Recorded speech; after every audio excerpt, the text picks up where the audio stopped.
সম্মানিত সুধী, এই পর্যায়ে বক্তব্য রাখবেন আজকের অনুষ্ঠানের আয়োজক কবি ও রম্যলেখক Shahjahan আবদালী sir.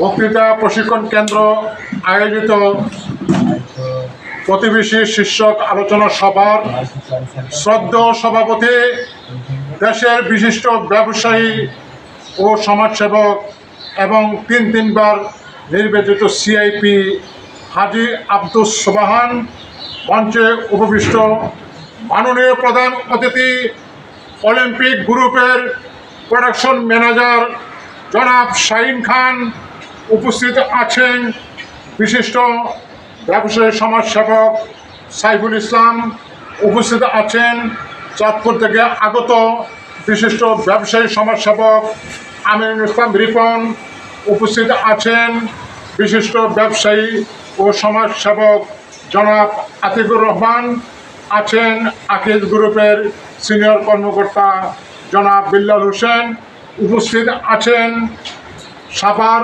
Model town school and কলেজের সহকারী শিক্ষক জনাব জাহাঙ্গীর আলম। প্রিয় দর্শকবৃন্দ, আসসালামু আলাইকুম। জন্মস্থান, কর্মস্থান ও বাসস্থান এই তিন জায়গাতে প্রতিবেশী বিদ্যমান। আমার যেখানে জন্ম হয়েছিল ব্রাহ্মণবাড়িয়া জেলার পানসারামপুর উপজেলার দড়িকান্দি গ্রামে, সেখানে আমার প্রতিবেশী আছে। আমি বর্তমানে বসবাস করছি ঢাকার মোহাম্মদপুর। সেখান থেকে আমার পাশাপাশি ফ্ল্যাট, আমার আশেপাশে যারা বসবাস করে তারা প্রতিবেশী। আমার কর্মস্থানে যারা আমার আশেপাশে থাকে তারা প্রতিবেশী। আপাতত এই পল্লীকবি জসিমউদ্দিন বাড়িতে আমার অনুষ্ঠানে যারা বসে আছেন তারাও আমার প্রতিবেশী। যারা বুদ্ধিমান, যারা জ্ঞানী, সবসময় তারা প্রতিবেশীর সাথে সুসম্পর্ক রাখে।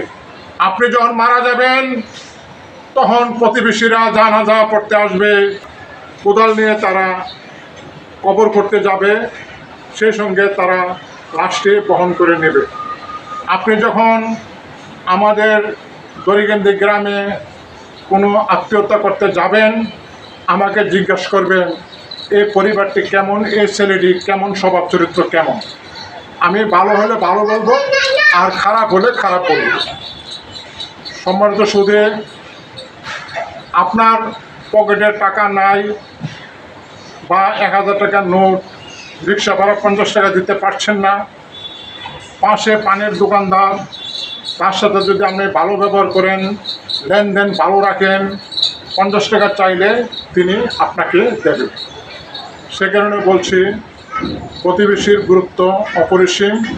প্রতিবেশীর নিরীহ গরিব পরিবারের গোপন খবর যখন আমরা চাইলে অন্য জায়গাতে প্রকাশ্যে বলে বেড়াবেন, সেই প্রতিবেশীরা আপনাকে অন্তর থেকে পছন্দ করবেন না।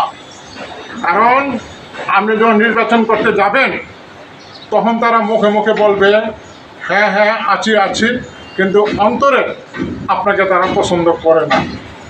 সেই কারণে বলছি প্রতিবেশীর গুরুত্ব কোনো শেষ নেই। প্রতিবেশী খেয়ে আছে কি না, প্রতিবেশী একজন গরিব মেধাবী ছাত্র আছে, তাকে সুপরামর্শ দিলে এবং ছেলেটির মাধ্যমে যদি পরিবারটি প্রতিষ্ঠিত হতে পারে, সেই পরিবার আপনাকে চিরদিন মনে রাখবে। আপনার পরামর্শে একটি প্রতিবেশী অনেক উপরে চলে যেতে পারে।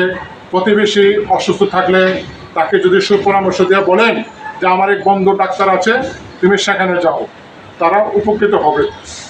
সেই কারণে বলছি প্রতিবেশী গুরুত্ব অপরিসীম।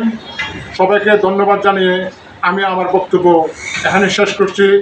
আল্লাহ হাফেজ।